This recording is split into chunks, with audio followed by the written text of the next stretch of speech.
وعلیکم السلام ورحمۃ اللہ وبرکاتہ۔ اللہ رب العالمین خوش رکھے، خیر و عافیت میں رکھے۔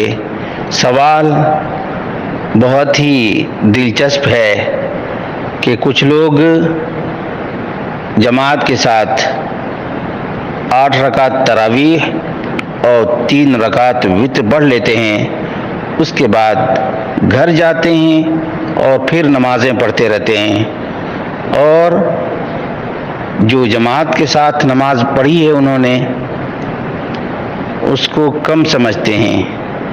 تو کیا ایسا کرنا درست ہے؟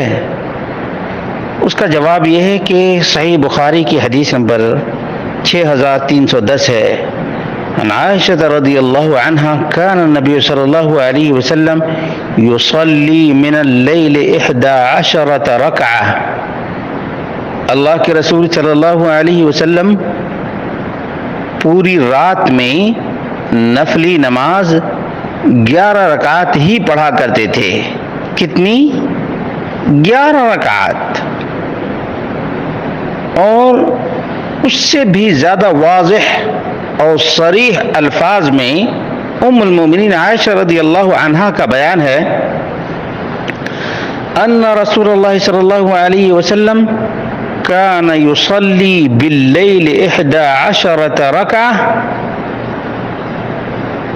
یؤتر منها بواحدہ۔ صحیح مسلم حدیث نمبر 736۔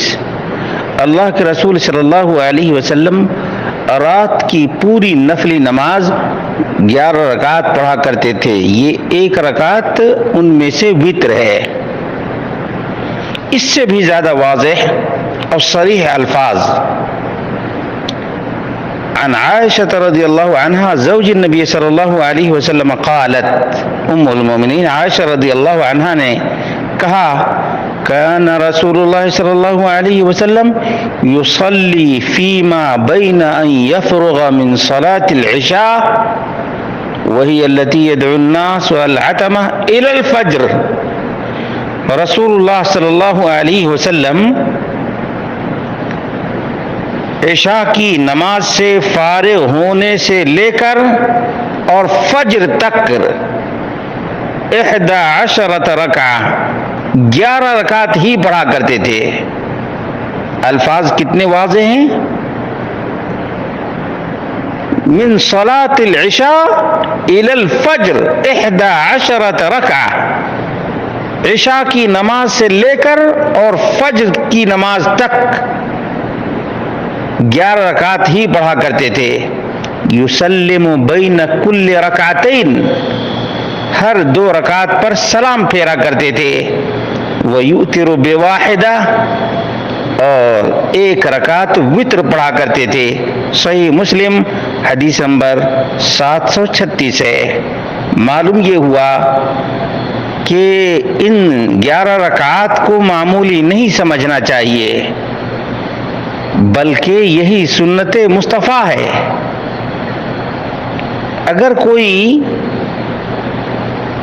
رات میں بیدار ہوتا ہے اور مزید عبادت کا شوق ہے تو ان رکعات کو طویل کر سکتا ہے، ان رکعات کو طویل کر سکتا ہے، لمبی لمبی رکعات پڑھے، قرآن کریم کی تلاوت کرے، اذکار کرے بغیر کسی تحدید کے۔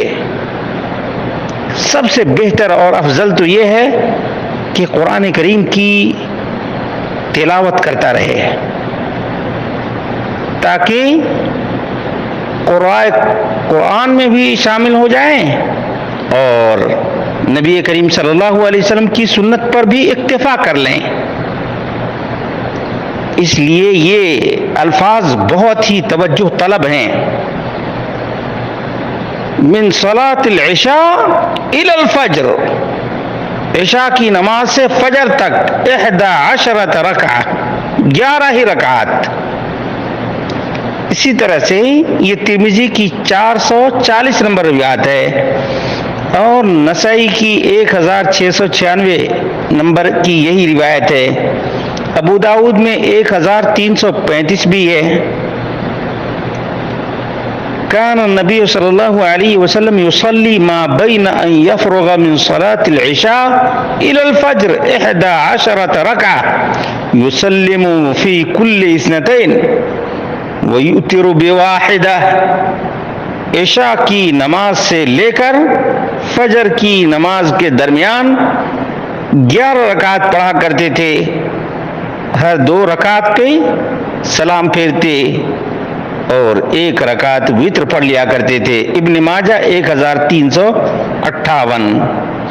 مسند احمد میں بھی ہے، طبرانی میں بھی ہے. بہت سی احادیث بالکل واضح اور کلیئر ہیں کہ کثرت رکعات سے افضل تطویل رکعات ہے، یعنی رکعتوں کو لمبی کر لیں، رکعتوں کو لمبی کر لیں. مسند احمد میں 24057 نمبر روایت ہے.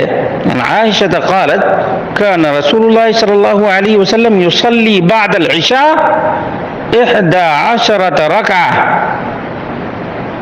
عشاء کے بعد اللہ کے رسول صلی اللہ علیہ وسلم 11 رکعت ہی پڑھا کرتے تھے. فإذا أصبح صلى ركعتين خفيفتين. جب صبح ہو جاتی تو 2 رکعت ہلکی پڑھا کرتے تھے. یہ فجر کی 2 رکعتیں ہوا کرتی تھیں. اس لیے اللہ رب العالمین مزید شوق عبادت عطا فرمائے، لیکن شوق عبادت کا مطلب اضافہ نہیں، تعداد بڑھانا نہیں، بلکہ انہی عبادتوں میں نہایت ہی انہماک کے ساتھ، نہایت ہی دل جمعی کے ساتھ اتنی ہی رکعات پر اکتفا کیا جائے جتنی رکعات نبی کریم صلی اللہ علیہ وسلم سے ثابت ہیں. مجھے امید ہے کہ ان احادیث پر یہ اچھے بھائی لوگ توجہ دیں گے اور اپنے ان اوقات کو قرآن کریم کی تلاوت میں، اذکار میں، تسبیحات میں لگائیں گے. اللہ رب العالمین ہی توفیق دینے والا ہے اور اللہ رب العالمین ہی اقتداء مصطفیٰ کی بھی توفیق دینے والا ہے.